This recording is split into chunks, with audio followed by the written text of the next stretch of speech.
Javelina Nation, welcome to episode 10 of the Javelina Men's Basketball Show. My name is Andres Landin. I'm alongside head coach Johnny Estelle. First and foremost, Javelina Nation, we hope you had a Merry Christmas and a Happy New Year, and we look forward to seeing you this weekend for UT Tyler and A&M Commerce. So, Coach Estelle, thank you for taking some time out of your day to join me on the Javelina Men's Basketball Show. No problem. So, Coach, we've seen a big win in Stephenville against Tarleton State, and then unfortunately things didn't go our way at DBU, but as a coach, you just love to improve. What are the biggest areas of improvement you think we can look forward to in this upcoming season? Well, I mean, one thing about it, when you're on a winning streak, and as you know, I told the team, I said, it's been 49 days since we lost.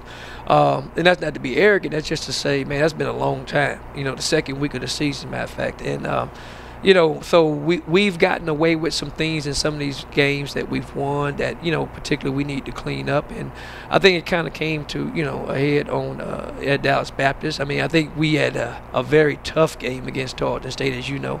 And it took a lot out of us, but that's not an excuse. DBU did a great job. Coach Fligner had his team prepared. They played well. Not having Deontay, hurt us, but yet and still they beat us. So we have another shot at them at home the last week of the season. So we just got to steadily just get back to the basics. Usually when I've been a part of teams that have won as a player and coach a lot of games in a row. When that streak is over, you go back to your basics. So that means fundamentals. That means defining roles, understanding why you lost, and correcting those mistakes. And as for those improvements, how well do you think they've gone in these 2 days you've seen your team on the court? I think they have looked at it in a positive way. I think we kind of, the first day, Monday, we was trying to get back and get our bearings going and things like that. And then yesterday we had some really in-depth film sessions, and it got a little more to the point, as I want to say, and we had to correct some things and get some guys to understand a little bit about what they need to do better. And I think they embraced both days and both approaches the right way. And as far as your team, whenever you see them win and whenever they're clicking, we always talk about the Javelina way. Mm-hmm. At Tarleton State and Stephenville, we saw the Javelina way. Mm-hmm. We saw your seniors rising to the occasion. We saw a big-time put-back dunk from Jamel Bradley. Mm-hmm. Then he went to the line, which has been very good for him. How important is that for you to see that team finally get to that level that is there? Well, foremost, I really was happy for Jamell. Jamell's a super kid. He has a lot of talent, and he's been working at it. And he's a guy that he comes in every day, and he tries to be a team player, and he's really adjusting to our culture and done a good job. And being his second year, and he came up big in that game. That was, matter of fact, when I looked up, I didn't know it was him dunking the basketball in. And then when he got fouled, I knew that he had the confidence to make it in. So consistency is what we're looking for more from him. I think he can be that type of guy every day, and he knows that, and that's what he has to work on. But Rashawn Thomas has been really on another level with the way he's been playing. Just shooting the basketball, playing with a high level of confidence. He had some shots there, and when it was time to win, and he's not shying away from the moment. And then Chauncey and Creighton did a great job getting us going. Chauncey had, I believe, 8 assists, no turnovers, and I think Creighton had 4 or 5 assists in that. So when your point guard play is good, kind of like I've been telling everybody, I told Mark yesterday, you have a chance to win championships, man. And I'm hard on those guys for a reason. We've added Casey Brooks to which was sitting out the first semester, so we have 3 really good point guards that can steer this team in the right direction. And as for this team, you've seen massive improvement from John Mouton. He just always has a knack for the ball in every area. Daniel Severo's made big plays. He had a 3 to get us going. Will Scher's been our guy for a long time. Those guys that you like to talk about that really don't get the spotlight, how much of an impact do they make on this team? Oh, man, we are a team that, I was telling them today that we have a group of guys that we don't have one person we want to feature. And, John Mouton played phenomenal. He had a double-double, man, from the guard spot. And they had some great, exciting plays. But everybody you've mentioned, or we have mentioned since we've done these shows, have an impact on our program. And there's more than that the audience will get to know as time come on, or if they come out to watch us play, they'll get to see a family and a team. And when I say that, I mean that every kid in our program that wears our and represents our program in the first class way will have an opportunity at some time. Some of the players that they're not getting to see is because they're playing against upperclassmen or playing behind upperclassmen, but that don't mean they can't play. This is a unique roster. I think that we have put together a good collection of talent and unbelievable people, just people that have great character. Our fan base, you can tell, as you know, from the road, man, we had a lot of fans at both places. Those are parents, aunts, and uncles. I can't thank those fans and alumni that came out this weekend. So I believe the program is starting to kind of get to where I thought it could be. It's taking me a little bit longer, or us longer, but I think that once we get all these people behind us and we do our part, I think it's a lot easier to build a program on a national level, or at least regional level. And as for yourself as a coach, as we enter a new year, 2020, what are your improvements or your resolutions that you look to improve on as a coach as we enter this new year? Well, I mean, I don't know. That's a pretty tough question. It's a good question, because every day, you can get so bombarded with trying to do a whole bunch of things. And I always tell these guys about just make your life simple. And sometimes it's just as simple as being a little more consistent, or just being a little more, point to detail, or maybe something that you need to kind of come back and say, I need to adjust within myself. I'm always a kind of a coach that looks at myself first, what I need to do, and what I need to do. I look at the staff, and then we look at the players. But I think for us, if we continue to get that continue to play like the Javelina way more consistently, 1 through 14. I'm always like that shepherd. That 99th sheep. I'm looking for that last one to get 100. So I'm always looking for all of us to kind of have the same mindset, and that's difficult at times. But I still believe we can get it, because once we get that added toughness, that swagger, as a lot of the young kids say, that not a cockiness but a confidence that we can win no matter what if we're on the road or at home, then I know the championship could be a possibility for this team. And as for this weekend, it features visits from UT Tyler and A&M Commerce, teams that are outside of our pod.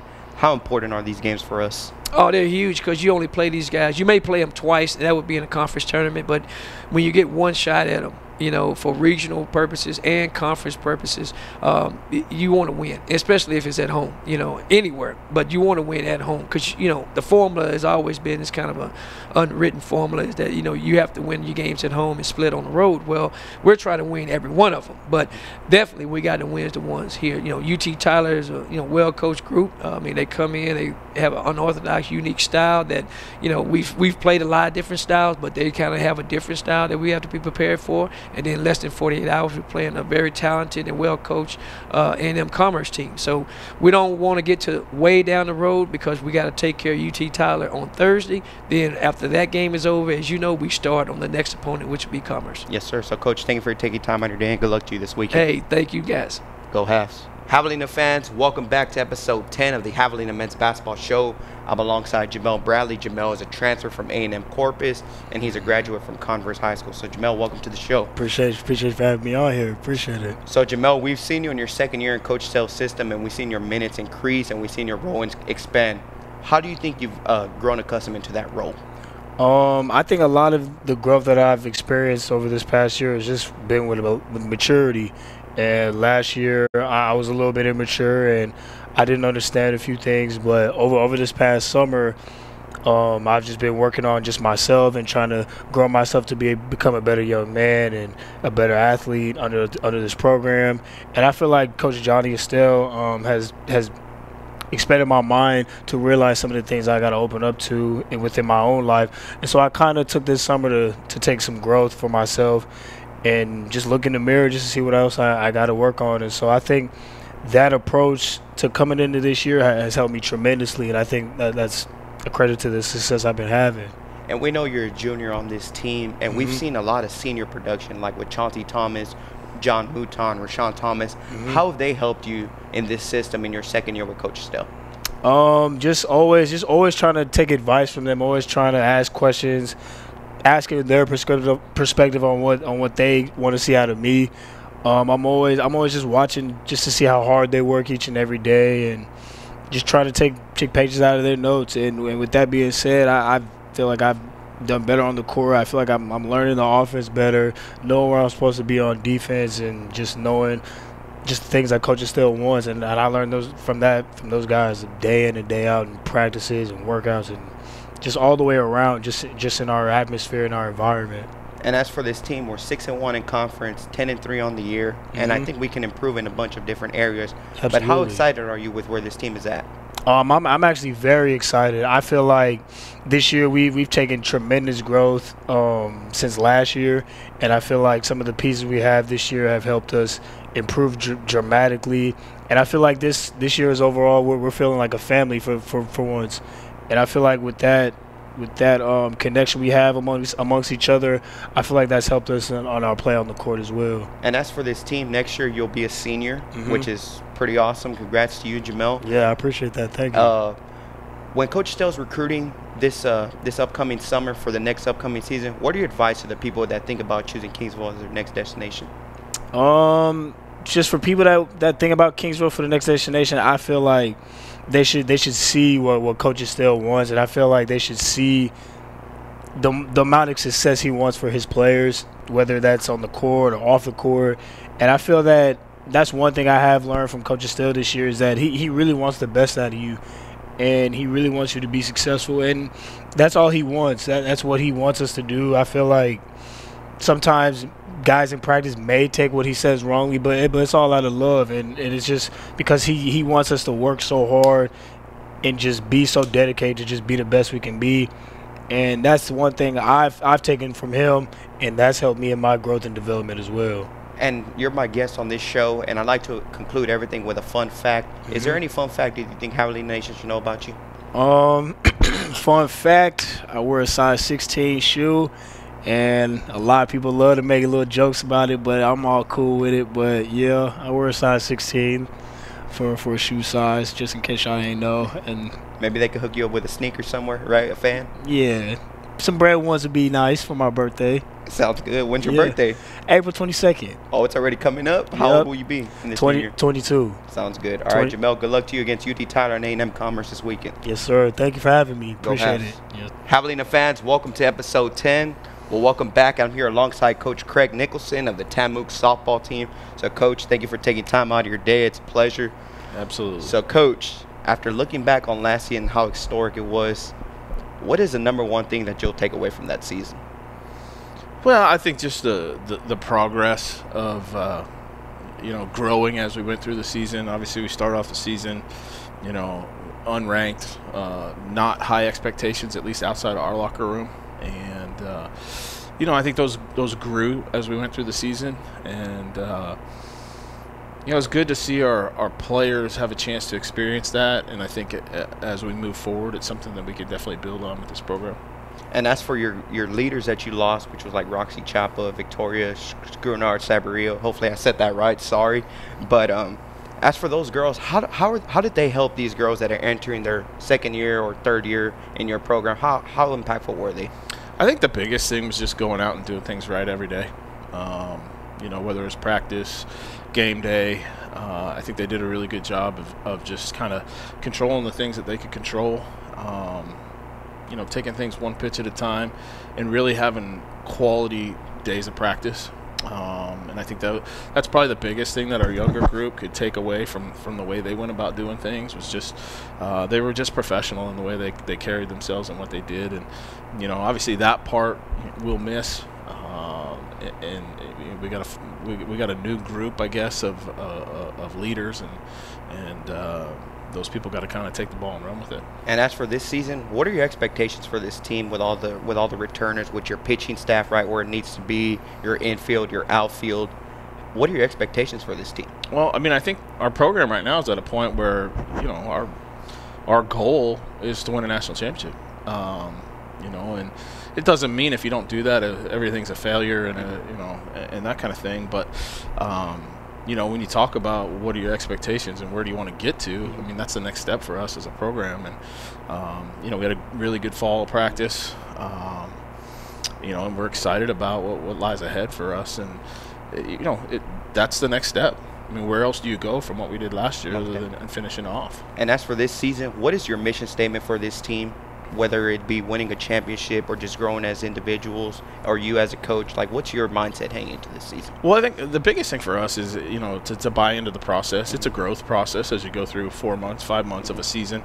Obviously we've been through some of that with already a couple months of practice under our belt in the fall. But being able to buy into growing through the process, and really just being able to simplify and take things one pit. As for this basketball season, I mean, I don't know how many games you catched of us this season, but we're off to a 10-3, 6-1 conference start. Are you seeing any glimpses of your team from last season? Well, I've got a chance to catch a couple games, and the thing is with our basketball team, I just have appreciation for how hard they play the game. They're willing to go out and compete every time. Every time I've seen them play, they compete at a super high level. Obviously they're well coached and they do a lot of things right.